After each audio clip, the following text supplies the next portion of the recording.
Kabanata. Pagbasa sa 10 kabanata ng Aklat ni Juan, ang talinhaga tungkol sa pastol, talata 1 hanggang 42.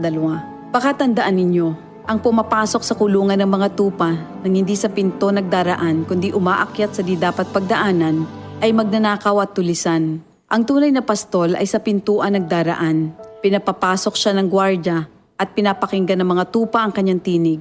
Tinatawag niya ang kanyang mga tupa sa kani-kanilang pangalan at inilalabas sa kulungan.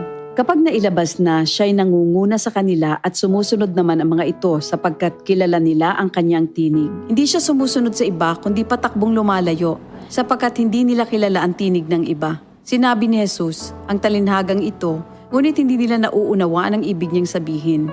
Kaya't muling sinabi ni Jesus, pakatandaan niyo, ako nga ang pintuang dinaraanan ng mga tupa. Ang mga nauna sa akin ay mga magnanakaw at mga tulisan, ngunit hindi sila pinapakinggan ng mga tupa. Ako ang pintuan. Ang sinumang pumapasok sa pamamagitan ko ay maliligtas. Papasok siya't lalabas at makakatagpo ng pastulan. Dumarating ang magnanakaw para lamang magnakaw, pumatay at manira. Naparito ako upang ang mga tupa ay magkaroon ng buhay, ng isang buhay na masagana at ganap. Ako ang mabuting pastol. Iniaalay ng mabuting pastol ang kanyang buhay para sa mga tupa. Ang bayaran ay tumatakas kapag may dumarating na asong gubat. Iniiwan niya ang mga tupa palibhas ay hindi siya pastol at hindi kanya ang mga ito. Kaya't sinusunggaban ng asong gubat ang mga ito at binubulabog. Tumatakas siya palibhas ay bayaran lamang at walang malasakit sa mga tupa. Ako nga ang mabuting pastol.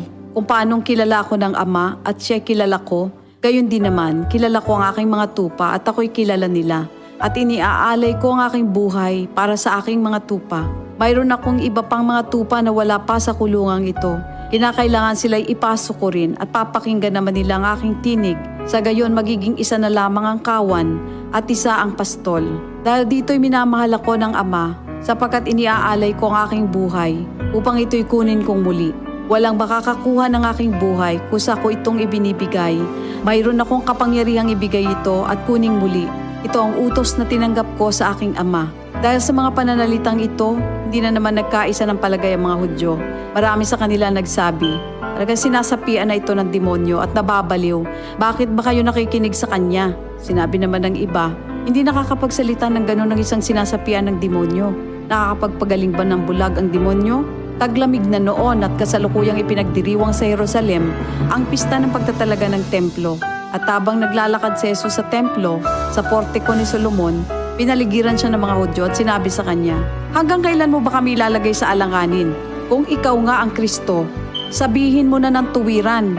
At sumagot si Jesus, sinabi ko na sa inyo, ngunit ayaw ninyong maniwala. Ang mga ginagawa ko sa pangalan ng aking Ama ay nagpapatotoo tungkol sa akin. Ngunit ayaw ninyong maniwala sapagkat hindi kayo kabilang sa aking mga tupa. Nakikinig sa akin ang aking mga tupa. Nakikilala ko sila. Sumusunod sila sa akin. Binibigyan ko sila ng buhay na walang hanggan. Kailan may hindi sila mapapahamak at hindi sila maaagaw sa akin ninuman. Ang aking Ama na siyang nagbigay sa kanila, sa akin, ay lalong dakila sa lahat at hindi sila maaagaw ninuman sa aking Ama. Ako at ang Ama ay iisa. Ang mga pinuno ng mga Hudyo muling dumampot ng bato upang batuhin siya. Kaya't sinabi sa kanila ni Jesus, marami akong mabubuting gawang ipinakita sa inyo mula sa Ama. Alin ba sa mga ito ang dahilan at ako'y inyong gustong batuhin? Sumagot ang mga pinuno ng mga Hudyo, hindi dahil sa mabubuting gawa kaya ka namin babatuhin, kundi dahil sa paglapastangan mo sa Diyos, sapagkat nagpapanggap kang Diyos, bagamat tao ka lamang. Tumugon si Jesus, di ba nasusulat sa inyong kautusan? Sinabi ko, mga Diyos kayo. Mga Diyos ang tawag ng kautusan sa mga pinagkatiwalaan ng salita ng Diyos, at hindi maaaring ipawalang bisa ang sinasabi ng kasulatan. Ako'y pinili at isinugo ng Ama. Paano ninyo ngayon masasabing nilalapastangan ko ang Diyos? Dahil sa sinasabi kong ako ang anak ng Diyos? Kung hindi ko ginagawa ang mga pinapagawa ng aking Ama, huwag niyo akong paniwalaan. Ngunit kung ang ginagawa ko ay ang mga ito, paniwalaan ninyo ang aking mga gawa kung ayaw ninyong maniwala sa akin. Sa gayon matitiyak ninyong nasa akin ang Ama at ako'y nasa Kanya. Kaya tinangka naman nilang dakpin si Jesus ngunit siya'y nakaalis. Muling pumunta si Jesus sa ibayo ng Jordan sa puok na dating pinagbautismohan ni Juan. Habang naroroon siya'y maraming lumalapit sa kanya. Sinasabi nila, si Juan ay walang ginawang himala, ngunit totoo ang lahat ng sinabi niya tungkol sa taong ito. at doon maraming sumampalataya kay Jesus. Ito ang salita ng Diyos. Unang DCXL 5